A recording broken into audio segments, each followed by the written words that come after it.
भाजपा सांसद doctor KP Yadav ने गुना में अति प्राचीन 20 भुजा मंदिर और निहाल देवी माता मंदिर पर पूजा अर्चना की। पत्नी अनुराधा यादव के साथ गुना पहुंचे सांसद ने मनोकामना पूरी होने के बाद देवी दर्शन किए। भाजपा सांसद ने गुना में कार्यकर्ताओं से भी मुलाकात की। सांसद केपी यादव ने कांग्रेस के खिलाफ बयान देते हुए विभाजनकारी बताया।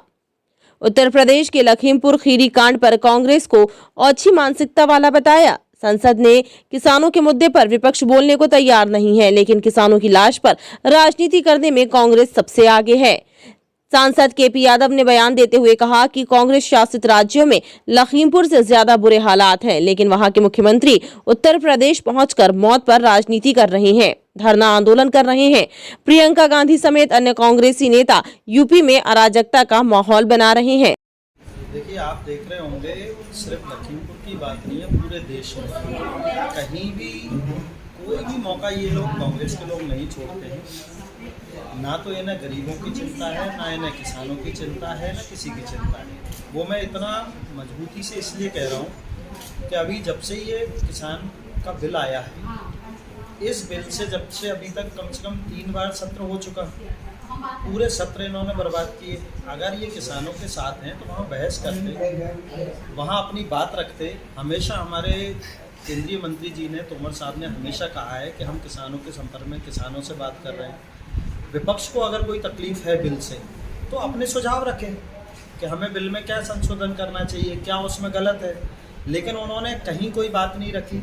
लेकिन ऐसी कहीं भी कोई भी घटना घटती है तो उसका राजनीतिक फ़ायदा उठाने के लिए ये लोग दौड़ पड़ते हैं और कैसे अराजकता का माहौल पैदा हो। सिर्फ एक उद्देश्य है इनका कि इतने अच्छे से सरकार क्यों चल रही है, क्यों सारे लोग खुश हैं, क्यों भारतीय जनता पार्टी का परिवार बढ़ते जा रहा है, क्यों भारतीय जनता पार्टी का विस्तार होते जा रहा है। ये उसी चिंता में है और गलत निर्णय लेते हैं। कुछ भी कहीं कोई घटना घटी उसको मुद्दा बनाते हैं और पूरे में अराजकता का माहौल कैसे पैदा हो। इसके अलावा और कोई काम नहीं है कांग्रेस। इस घटना से क्या उत्तर प्रदेश चुनाव का देखिए, वो लोग तो इसीलिए चाहते हैं क्योंकि दुर्घटनाएं इस तरह की कई प्रदेशों में हो रही हैं, कई जगह हो रहा है। लेकिन जिस प्रदेश में हो रही है उस प्रदेश का मुख्यमंत्री वहाँ यूपी पहुँच रहा है। छत्तीसगढ़ में भी ये घटना हुई है, लेकिन वहाँ के मुख्यमंत्री जी जो है यूपी पहुँच गए। पंजाब से जो है, पंजाब में क्या हालात हैं, कांग्रेस में आपस में ही क्या हो रहा है वो सब तो नहीं देख रहे हैं, लेकिन वो यूपी पहुँच गए।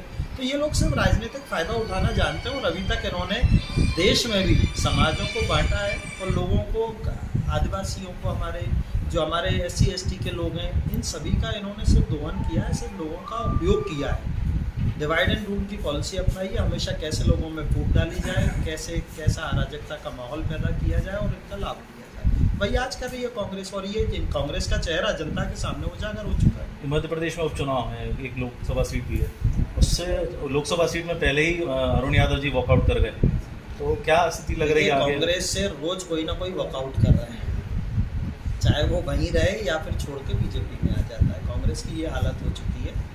और जो चुनाव की बात है तो हम तीनों विधानसभा और लोकसभा बहुत अच्छे बहुमत के साथ जीतेंगे। पूरे बीजेपी सांसद ने मध्य प्रदेश में होने वाले विधानसभा और लोकसभा चुनाव को लेकर भी बयान दिए हैं। बीजेपी सांसद ने कांग्रेस नेता अरुण यादव के वॉकआउट पर कहा कि कांग्रेस के ज्यादातर नेता वॉकआउट कर रहे हैं, कांग्रेस में कोई नहीं रहना चाहता है। मध्य प्रदेश में होने वाले सभी उपचुनाव बीजेपी जीतेगी। टाइम 8 मध्य प्रदेश के लिए गुना से विकास दीक्षित की रिपोर्ट।